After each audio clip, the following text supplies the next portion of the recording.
Senior صحافی اور تجزیہ نگار رؤف کلاسرا کے مطابق اپنے جیسے انسانوں پر حکومت کرنا یا انہیں کنٹرول کرنا انسانی تاریخ میں کبھی بھی آسان کام نہیں رہا۔ اس کے لیے انسانوں نے کئی سسٹم بنائے، انہیں آزمایا اور ہر دفعہ پتہ چلا کہ نہیں، یہ چیز بھی ہمارے مزاج سے میل نہیں کھاتی۔ ایک دور تھا جب جسمانی طور پر طاقتور بندہ سب لوگوں کو اثردار یا چیف بن جاتا تھا۔ عام لوگ سمجھتے تھے کہ جسمانی طور پر طاقتور بندہ ان کا تحفظ کرے گا۔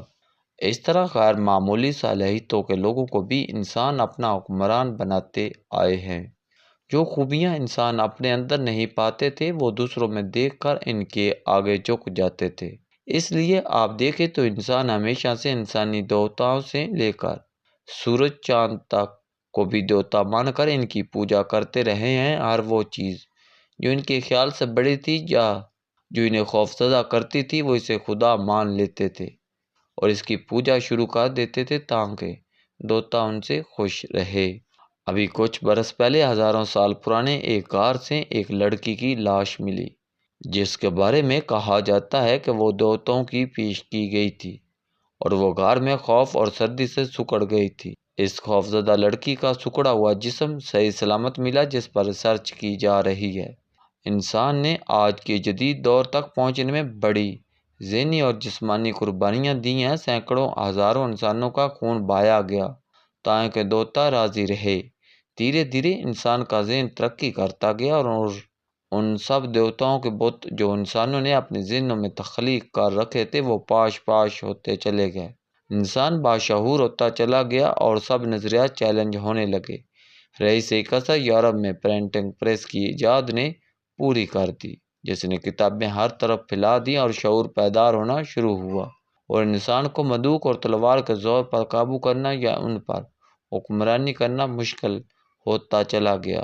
تحفظ اور خوشحالی کا خواب ہی دراصل انسان کو اس بات پر قائل کرتا رہا ہے کہ وہ اپنے جیسے انسان کو خود پر حکمرانی کا حق دے۔ اس لیے آپ اگر انسانی تاریخ کو دیکھیں تو یہی دو چیزیں ہیں جو انسان کو مجبور کرتی آئی ہیں کہ وہ دوسروں کو یہ حق دے کہ وہ ان کی زندگی اور موت کے فیصلے کریں۔ اس لیے لوگوں نے بادشاہت بھی قبول کی۔ اس دور میں یہ قانون تھا کہ بادشاہ ایسی مخلوق ہے جس پر کوئی قانون قاعدہ لاگو نہیں ہوتا۔ بادشاہ اتنا طاقتور سمجھا جاتا تھا کہ رعایا یہ سمجھتی تھی کہ دیوتاؤں کی طرح بادشاہ بھی کوئی غلطی نہیں کر سکتا۔ غلطی عام لوگ یا رعایا ہی کرتے ہیں اور سزا بھی انہی کو ملتی ہے۔ یوں بادشاہوں اور مذہبی لوگوں نے مل کر اتحاد کر لیا اور مقدس بن کر رعایا پر راج کیا۔ پرنٹنگ پریس کا پہلا بڑا نتیجہ انقلاب فرانس کی شکل میں نکلا جب آزادی اور برابری کا نعرہ رومانس بن کر ابھرا اور فرانس کے بادشاہ ملکہ اور ان کے خاندان کو اس طوفان میں بہا لے گیا۔ ملکہ اور بادشاہ دونوں اس عوام کے ہاتھوں مارے گئے جو کبھی انہیں اپنا دیوتا مانتے تھے۔ اب یہ مسئلہ پیدا ہوا کہ کون سا نیا نظام ہو جس سے اس شعور بڑے معاشرے پر حکومت کی جائے۔ اس دوران نپولین نکلا جس نے پیرس کی گلیوں میں انقلابی بلائیوں کو توپوں سے اڑا کر فوج کی کمان سنبھالی اور پورے یورپ کو جنگوں میں دھکیل دیا۔ آزادی اور فرانس کی برتری کے نام پر لاکھوں لوگ مارے گئے۔ یہی روس میں زرقی کے ساتھ ہوا، اس کا خاندان بھی انقلابیوں کے ہاتھوں قتل ہوا اور جب 1917 میں انقلاب آیا تو اس کو لانے والے پھر ایک دوسرے کو قتل کیا۔ لینن مرا تو اس کی جگہ لینے والوں کا برا حشر ہوا۔ سٹالن نے آگے بڑھ کر روس پر گرفت مضبوط کی تو سب سے بڑے انقلابی ٹراٹسکی کو کرائے کے قاتلوں سے مروا دیا گیا۔ ٹراٹسکی روس چھوڑ کر جا چکا تھا لیکن پھر بھی کرائے کے قاتل بھیج کر اس کا خاتمہ کیا گیا۔ لاکھوں لوگ سٹالن کے دور میں بھی مارے گئے۔ آخر کار انگریزوں نے جمہوری نظام دیا جس کا مطلب تھا کہ آپس میں جنگیں لڑنے یا شاہی خاندان قتل کرنے کے بجائے ووٹ کے ذریعے بادشاہی بدل دو۔ بادشاہ بھی اب عدالت کا سامنا کرے گا، اس کا بھی احتساب ہوگا۔ یہ نظام دنیا میں بڑی حد تک تسلیم کیا گیا اور اب دنیا میں 200 ممالک میں رہ جائے لیکن وہی بات کہ کچھ عرصہ بعد انسان ایک ہی قسم کی چیز سے بور ہو جاتا ہے، تھک جاتا ہے۔ اس کی طبیعت میں ایڈونچر ہے۔ بادشاہوں اور جنگلوں سے تنگ آیا تو جمہوریت کی چھتری میں پناہ لی۔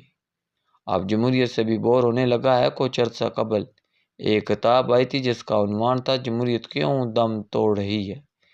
اس کتاب میں کافی ریسرچ کے بعد یہ نتیجہ اخذ کیا گیا کہ جمہوریت ناکام ہونے کی وجہ بھی خود عوام کے لیڈرز ہیں، جو ایک سٹیج پر مقبول ہو کر خود کو کسی کے آگے جواب دہ نہیں سمجھتے۔ وہ اپنے سیاسی مخالفوں کو برداشت کرنے کو تیار نہیں ہوتے۔ وہ خود کو ایسی مخلوق سمجھ لیتے ہیں جو دوسروں پر حکمرانی کے لیے پیدا ہوتی ہے۔ وہ کسی کو جواب دہ نہیں، لیکن سب لوگ اس کو جواب دہ ہیں۔ جمہوریت کی سب سے بڑا خطرہ عدم برداشت سے ہے۔ جب سیاسی پارٹیوں کے لیڈر برداشت کا مظاہرہ نہیں کرتے تو جمہوریت کمزور ہونا شروع ہو جاتی ہے۔ ایسے لیڈر اس وقت قوم کو تقسیم کر دیتے ہیں جب وہ اپنے سیاسی مخالفین پر غداری کے الزام لگا کر عوام کو بھڑکانا شروع کر دیتے ہیں۔ وہ خود کو حب الوطن اور اپنے مخالف کو ملک دشمن قرار دے دیتے ہیں اور یوں جمہوریت ناکام ہونا شروع ہو جاتی ہے۔ جب آپ اپنے مخالفین کا وجود برداشت نہیں کرتے تو جمہوریت کا قتل شروع ہو جاتا ہے۔ وہ لیڈر جب ریاست اور ریاستی اداروں سے بھی بڑا ہو جاتا ہے تو جمہوریت خطرے میں آ جاتی ہے۔ کتاب کے مصنفین نے اگرچہ موجودہ امریکی نظام پر اپنی ریسرچ کا موضوع بنایا ہے، اور وہ کہتے ہیں کہ سیاسی لیڈر جب پاپولرزم کا سہارا لیتے ہیں جس سے معاشرے میں بگاڑ پیدا ہوتا ہے، اس سلسلے میں وہ ٹرمپ کی مثال دیتے ہیں، بلکہ یوں کہہ لیں وہ ریپبلکن پارٹی کی بات کرتے ہیں جو سفید فام برتری کا نعرہ مار کر ووٹر کو اپنی طرف کھینچتی ہے، اور یوں نسل، زبان یا احساس برتری پر کی گئی سیاست دراصل جمہوریت کی موت کا سبب بنتی ہے۔ لیڈر جب ایشو کے بجائے پاپولرزم کا سہارا لیتے ہیں تو جمہوریت اور جمہوری معاشرہ زیادہ دیر قائم نہیں رہ سکتا۔ ایسے لیڈر جو ہر وہ نعرہ لگاتے ہیں جس سے ووٹ لے سکتے ہیں، وہ دراصل خود ایک قسم کے ڈکٹیٹر بن کر ابھرتے ہیں۔ پھر ان کے خلاف بات کرنا بھی جرم سمجھا جاتا ہے۔ جمہوری معاشروں کے ایسے لیڈر دھیرے دھیرے عظم وسط کے بادشاہوں کا جمہوری معاشروں کے ایسے لیڈر دھیرے دھیرے عظم وسطیٰ کے بادشاہوں کا ساروپ دھار لیتے ہیں جن پر کوئی تنقید نہیں ہو سکتی، اور یوں کوئی تنقید کرتا وہ قابل گردن زنی قرار پاتا تھا، وہ باغی کہلاتا تھا جس کی سزا موت تھی۔